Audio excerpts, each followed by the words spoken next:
Start. America से tariff विवाद और विशेष रूप से अमेरिकी राष्ट्रपति ट्रंप के भारत के खिलाफ विचित्र रवैये के बीच प्रधानमंत्री मोदी ने वाराणसी में स्वदेशी की जो पक्षधरता की वह सही तो है, लेकिन ध्यान रहे कि वे स्वदेशी उत्पादन खरीदने की अपील पहले भी कर चुके हैं और किन्हीं कारणों से स्वदेशी का मंत्र उतना अधिक प्रभावी नहीं दिखा जितना अपेक्षित था। प्रधानमंत्री ने कोविड महामारी के समय आत्मनिर्भर भारत और स्वदेशी उत्पादों की खरीद पर जोर दिया था, लेकिन बात बनी नहीं। स्वदेशी के मंत्र को महत्व दिया जाना चाहिए, लेकिन समस्या यह है कि लोगों के समक्ष पर्याप्त संख्या में सही गुणवत्ता के स्वदेशी उत्पाद उपलब्ध नहीं है। स्वदेशी अपनाने का यह अर्थ नहीं हो सकता और न होना चाहिए कि लोग कम गुणवत्ता के भी उत्पाद खरीदने के लिए तैयार रहें। आज के इस युग में ऐसी अपेक्षा उचित नहीं। यदि लोग स्वदेशी की भावना से प्रेरित होकर देश में बने उत्पाद खरीदना भी चाहें तो अनेक ऐसे उत्पाद पर्याप्त मात्रा में बनते ही नहीं, जिनकी मांग बढ़ती चली जा रही है। इसका परिणाम यह है कि भारतीय बाजारों में चीनी वस्तुएं बढ़ती चली जा रही हैं। अब तो अनेक चीनी वस्तुओं की गुणवत्ता भी संतोषजनक होने लगी है और वे स्वदेशी भारतीय उत्पादों से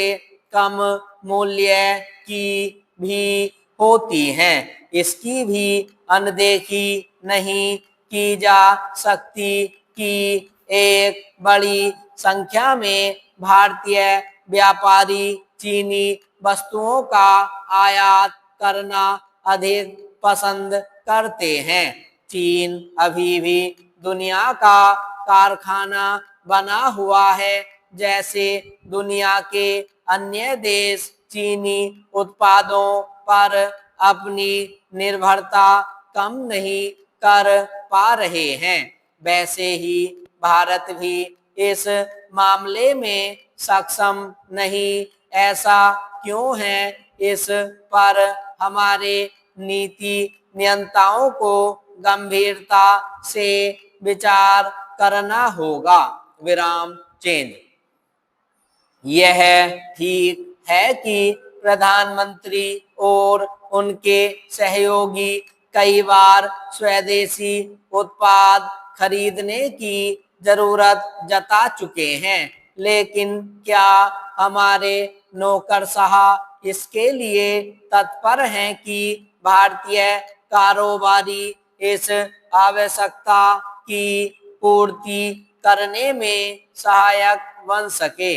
यह ठीक नहीं कि प्रधानमंत्री जिस बात पर बार बार बल दें और लोगों को याद दिलाएं कि त्योहारों और शादी के अवसर पर स्वदेशी उत्पादों की खरीदारी करें, उस पर नौकरशाह अपने स्तर पर कुछ करते नजर न आए।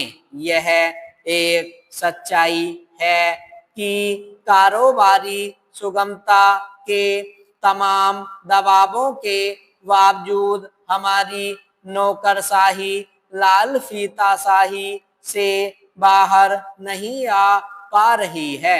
छोटे बड़े व्यापारी इसकी शिकायत भी करते रहते हैं। यह सही है कि कारोबारियों को भी अपनी कमर कसनी होगी, लेकिन सरकार को तो यह सोचना ही होगा कि आखिर वियतनाम और इंडोनेशिया जैसे देश उत्पादकता एवं गुणवत्ता के मामलों में भारत से आगे निकलते क्यों दिख रहे हैं। विराम स्टॉप।